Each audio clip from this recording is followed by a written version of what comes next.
Battery চালিত ই রিক্সাগুলি আমাদের স্থানীয় সরকার মন্ত্রণালয়ের অধীনে সিটি কর্পোরেশন এবং পৌরসভার আওতায় আমরা রেজিস্ট্রেশনের আওতায় নিয়ে আনতেছি এবং সেখানে কিছু শর্ত দেওয়া হবে যে তারা যে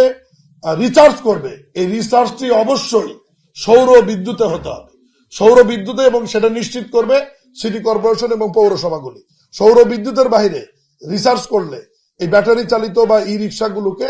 আমরা রেজিস্ট্রেশন দেব না এবং নবায়ন করব না, এবং এদের রেজিস্ট্রেশন এখন থেকে বিআরটিএ দিবে না, সিটি কর্পোরেশন দেবে, এবং জাতীয় সংসদে এটার জন্য আইন পাস করা আছে এবং সেই আইনের আলোকে আমরা বিধিমালা তৈরি করছি যে রেজিস্ট্রেশন ফি কত হবে,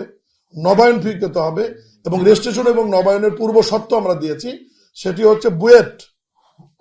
সরকারি ইঞ্জিনিয়ারিং ইউনিভার্সিটি এবং জেলা পর্যায়ে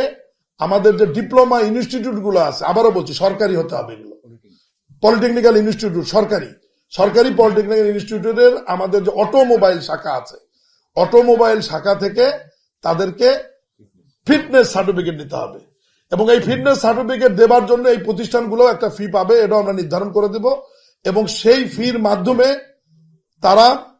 ফিটনেস সার্টিফিকেটটা নিয়ে এসে ট্রাফিক পুলিশ সেখানে আবার প্রতি স্বাক্ষর করবে, একটি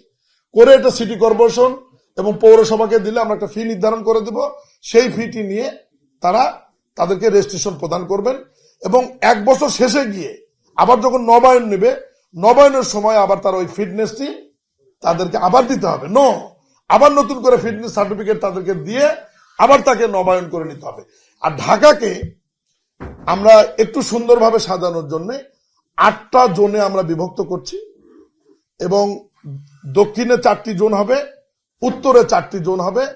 এবং এই 8টি জোনের ই রিক্সা আমরা বলছি, এটা আইনে ই রিক্সা বলা আছে, আপনারা যেহেতু ব্যাটারি চালিত বলছেন, যেটা যেভাবে বলেন আর কি, ইলেকট্রিক রিক্সা আর কি, যেটা এই 8টি জোনে 8টি রং থাকবে, 8টি কালার থাকবে, এবং একটি জোনের ই রিক্সা বা ইলেকট্রিক রিক্সা আরেকটি জোনে যেতে না পারে, এই জন্য এটাকে আমরা না কালারও থাকবে, আর ওই যে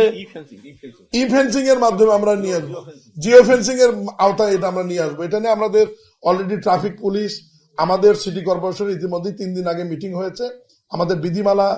তৈরি কাজ চলছে। বিধিমালাটি অনুমোদন হলেই আমরা পুরো বিধিমালাটাই আপনাদেরকে দিয়ে দেব, এবং এটা জরুরি ভিত্তিতে কার্যকর করবার জন্য সিটি কর্পোরেশন এবং ট্রাফিক পুলিশ যৌথ উদ্যোগ নেবে, এবং তারা কোন রুট ব্যবহার করতে পারবে বা পারবে না এটাও বিধিমালাতে থাকবে, এবং তারা সৌর বিদ্যুতের বাইরে অন্য বিদ্যুৎ রিচার্জ করতে গেলে তাদের যে জরিমানা হবে সেটাও আইনে আমাদের থাকবে। এই সমস্ত বিষয় নিয়েই আমাদের একটা বিধিমালার কাজ, আমাদের তৈরির কাজ চলছে। আগামী সপ্তাহে ইনশাআল্লাহ আমরা মনে হয় যেটা দিয়ে দিতে পারবো।